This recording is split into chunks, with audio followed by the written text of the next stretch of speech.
মুক্তিযোদ্ধার সন্তান নাতিপুতিরা কেউ মেধাবী নেই, যত রাজাকারের বাচ্চারাও নাতিপুতি হলো মেধাবী, তাই না?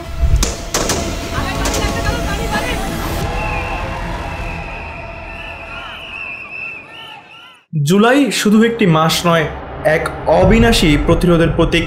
সময়ের স্রোতে যখন মনে হয়েছিল কিছুই বদলাবে না, তখনই ইতিহাস ঘুরে দাঁড়ানোর গল্প লিখেছে এই জুলাই।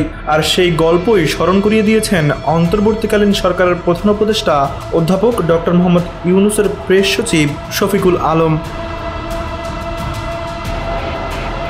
সামাজিক যোগাযোগ মাধ্যম ফেসবুকে দেওয়া এক আবেগঘন পোস্টে তিনি লেখেন, আমরা প্রায় 10 মাস অপেক্ষা করেছি। আশা ছিল আওয়ামী লীগের সদস্যরা, নেতৃত্ব এবং তাদের সহানুভূতিশীলরা দুঃখ প্রকাশ করবে, একটি বৈষম্যহীন ন্যায়ের বাংলাদেশ গড়তে আমাদের পাশে দাঁড়াবে, কিন্তু বাস্তবতা ছিল ভিন্ন।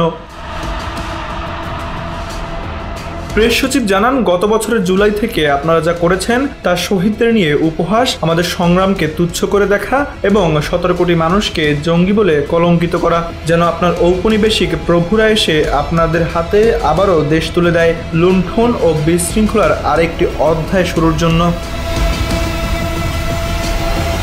তিনি স্পষ্ট ভাষায় লিখেছেন, দুঃখিত, এবার আর তা হবে না। জুলাই আমাদের সাহসী করেছে, প্রতিকূলতার মুখে মাথা তুলে দাঁড়াতে শিখিয়েছে। জুলাই আমাদের ডিএনএতে এক বিরল সাহসের জিন স্থায়ীভাবে বসিয়ে দিয়েছে। আমরা আর আগের মতো নই। আমরা হাল না ছেড়ে ঝড়ের মতো গুলির মধ্যেও দাঁড়িয়ে থাকার দৃঢ়তা অর্জন করেছি।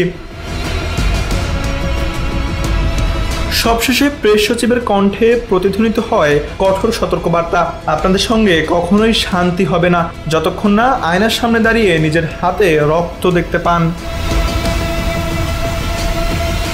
তানভীর আহমেদ, এনপিবি নিউজ।